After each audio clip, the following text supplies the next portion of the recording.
राधा स्वामी जी, आप सबको दिवाली की बहुत बहुत शुभकामनाएं। आज के सत्संग की वाणी स्वामी जी महाराज जी की है। सत्संग के वचन, सुन शिखर जाए रूप दिखाना, गगन मंडल के पार ठिकाना। पार ब्रह्मा में जाकर रूह को अपना रूप नजर आता है। अब सवाल पैदा हुआ कि वह मुकाम है कहां? कहते हैं ब्रह्मा से ऊपर। भाई बलवंत सिंह गुमान वाले बाबा जी से पूछते हैं, हुजूर मन तीन है या मन की तीन अवस्थाएं हैं? तो महाराज जवाब देते हैं, कुछ भी समझ लो, मन तीन है या मन की तीन अवस्थाएं हैं, बात एक ही है। किसी ने 3 BC कह लिया, किसी ने 60 कह दिया। अब कहते हैं कि इसको वहां जाकर अपने आप का ज्ञान होता है। यही मौलाना रूम साहिब कहते हैं कि जब तक तू कहता है कि मैं हूं, तब तक वह तेरा जार नहीं बनता। जब मैं छोड़ दी तो वह तेरा जार बन जाएगा। कबीर साहिब भी कहते हैं, जब लग मेरी मेरी करे, तब लग काज एक नहीं सरे। जब मेरी मेरी मिट जाए, तब प्रभु काज सवारा आए। मालिक आप और हम सबके अंदर है, वह कहीं बाहर से नहीं आएगा। जब जे मैं करनी छोड़ देगा, वह अंदर आ जाएगा। रूप सूरत का दरसा ऐसा, बिन अनुभव क्यों कर कहूं कैसा। कहते हैं कि जो इसकी रूह का नूर है, उसका नमूना दुनिया में है ही नहीं। इस दुनिया में एक सूरज है और एक चंद्रमा है, मगर पार ब्रह्मा में 12 सूरज की रोशनी इसकी अपनी है। यानी कि रूह की अपनी रोशनी 12 सूरज के बराबर है। फिर कोई नमूना क्या बताएं? सूरत का ना कोई रंग है ना रूप है। आदमी क्या कह सकता है जब इसका अपना रूप कोई नहीं? ला बयान, जिसको हम बोलते हैं बयान से बाहर है, तो परमात्मा के रूप के बारे में ये क्या कह सकता है? जब तक इसको अपना रूप नजर ना आए, परमात्मा का रूप किस तरह नजर आ सकता है? जब तक स्थूल, सूक्ष्म और कारण पर्दे ना खुलें, रूह जो है वो पार ब्रह्मा में पहुंच ही नहीं सकती। अनुभव जानी वह बजर कपाट भी नहीं खुलता। पार ब्रह्मा में अमरसर है। गुरु साहब उसको अमरसर कहते हैं, कबीर साहब मानसरोवर और ऋषि मुनि उसको प्रयाग या त्रिवेणी कहते हैं। जिस तरह बाहर गंगा जमुना और सरस्वती है, इसी तरह अंदर भी गंगा जमुना और सरस्वती हैं।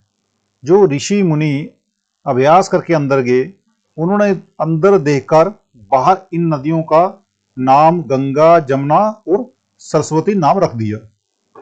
जो रूह का नूर है, रूह की खूबसूरती है, उसको ना मन समझ सकता है और ना ही बुद्धि की इतनी ताकत है कि वो उसको समझ सके, क्योंकि मन भी सीमित है और बुद्धि भी सीमित है और कोई हथियार है ही नहीं। अब सवाल पैदा हुआ कि फिर कैसे समझा जाए?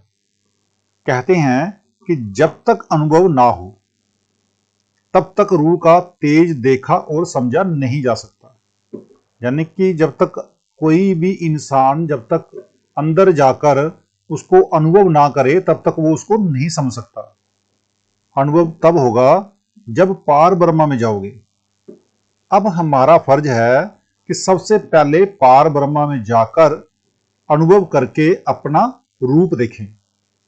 जब अपना रूप समझ में आ गया, तब ख्याल कर सकेंगे कि परमात्मा का रूप क्या है, नहीं तो नहीं। अगर अपने आप को पहचान लें तो सारे झगड़े खत्म हो जाते हैं। अनुभव से वह जाना जाई, शब्द बिना अनुभव नहीं पाई। अब हमें अगर किसी चीज की जरूरत है तो अनुभव की। अगर अनुभव हो जाए, यानी हम मन बुद्धि के दायरे से ऊपर चले जाएं, तो सब कुछ जानने वाले हो जाएं। कहते हैं अनुभव के लिए किसी बहिर्मुखी साधन की जरूरत नहीं, ना तीर्थ, ना मंदिर, ना मूर्त, ना जप, ना तप, ना दान, ना पढ़ना, ना पढ़ाना। अनुभव खोलने के लिए तो शब्द अभ्यास है। अगर संतों ने खोला है तो इसी के ही जरिए, अगर ऋषि ने खोला है तो इसी के जरिए, अगर मुनियों ने खोला है तो भी इसी के ही जरिए। एक ही दवा है और आप सबके अंदर है वो दवा। जो शब्द अभ्यास है वह अनुभव खोल सकता है। ज्यों ज्यों जे अंदर चढ़ता है शब्द की लज्जत लेता है, बल्कि दिन रात शब्द का ही सेवन करता है और शब्द को ही सुनता है, त्यों त्यों इसका अनुभव होता जाता है और ये माली के नजदीक होता जाता है। मौलाना रूम साहब कहते हैं, पैगंबर साहब की जुबानी, खुदा कहता है कि मैं कहीं ऊंचाई या निचाई में नहीं समा सकता। उसी मजमून को दोहराते हुए फिर कहते हैं कि मैं ना आसमान पर रहता हूं, ना जमीन पर, ना सिंहासन पर, ना कुर्सी पर, मतलब कि मैं इनमें से किसी में भी नहीं समा सकता। अब सवाल पैदा हुआ कि आखिर परमात्मा कहाँ रहता है? कहते हैं परमात्मा को याद करने वालों के दिलों में समा जाता हूं। ये अजीब बात है कि जब आप उनके पास जाओगे वे राह बताएंगे, आप कमाई करके अंदर जाओगे और उसका दर्शन कर लोगे। सुरत शब्द दो अनुभव रूपा, तू तो बड़ा ब्रह्म के कूपा। अब संत कहते हैं कि दोनों चीजें तेरे अंदर हैं, सुरत भी अंदर है और शब्द भी। अगर कोई पूर्ण किताब, पूर्ण वेद, पूर्ण ग्रंथ, पूर्ण मशीन है तो आदमी है। वेदों, शास्त्रों, ग्रंथों में नाम या शब्द की महिमा है, शब्द नहीं। वह आपके अंदर है। सो कहते हैं भले मानस, तेरे अंदर सुरत है, तेरे अंदर शब्द है, फिर ब्रह्मा, पार ब्रह्मा, खुद खुदा भी तेरे अंदर ही है। घर बार सब कुछ होते हुए भी तू भूखा मरता है। जिसके घर में करोड़ों रुपया दबा हुआ हो मगर वह बाहर कोड़ी कोड़ी मांगता फिरे, आप उसे पागल नहीं तो क्या कहोगे? लेकिन यहां पर तो यही हाल हमारा है कि खुदा अंदर है और हम, परमात्मा हमारे अंदर है, हम उसको बाहर ढूंढते फिर रहे हैं। जरा गौर करो हमारे वेद शास्त्र क्या हैं। ऋषि मुनियों ने कमाई की, अंदर पिंड को छोड़कर ब्रह्मा और पार ब्रह्मा में पहुंचे। जो जो नजारे उन्होंने अपने अंदर देखे हमारी हिदायत के लिए बाहर कागजों में लिख दिए या कागजों में ले आए। उनका नमूना कोई बाहर क्या ला सकता है? सो ग्रंथों पोथियों में नजारों का सिर्फ जिक्र मात्र है, नजारे खुद वहां पर नहीं है। मगर दुनिया किताबों में उलझ गई और उनको पढ़ने में ही मुक्ति समझे बैठी हुई है। इसलिए संत कहते हैं कि तू सबसे ऊंची रचना है, नर नारायणी देह है। विचार तो सही है कि तू है कौन, मगर हम विचार नहीं करते क्योंकि सारी दुनिया ब्रह्म के कुएं में पड़ी हुई है। हर एक यही चाहता है कि हमारा मजहब बढ़ जाए। अगर सारे हिंदू हो जाएं तो हमें क्या देंगे, अगर सारे मुसलमान हो जाएंगे तो हमें क्या मिलेगा?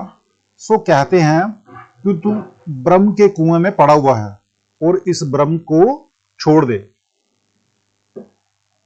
करनी कर कर सुर चढ़ाओ, शब्द मिले अनुभव घर पाओ। अब कामिल फकीर, पूर्ण गुरु कुल आलम को क्या दवा देते हैं कि तुम अपनी रूह को उस नाम जानी बांगे आसमानी से जोड़ दो। ज्यों ज्यों कमाई करोगे तुम्हारी रूह सरकेगी और ऊपर की तरफ चढ़ाई करेगी। ज्यों ज्यों प्रेम प्यार से भजन करोगे त्यों त्यों तुम्हारी रूह अंदर चढ़ती और चढ़ती चली जाएगी। अब रूह ज्यों ज्यों नाम की लज्जत लेती है त्यों त्यों ऊपर की तरफ खींच चली जाती है।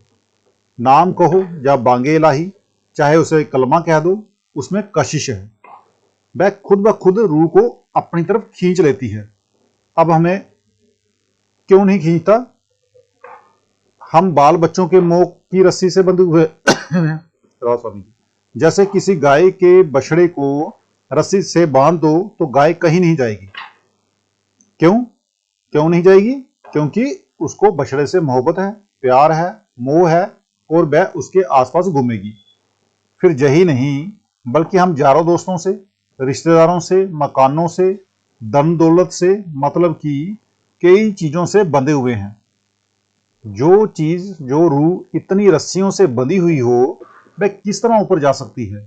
फिर भी संत कहते हैं कि तुम ज्यों ज्यों मेहनत करोगे रूह इनको तोड़ती हुई ऊपर जाएगी। राधा स्वामी जी।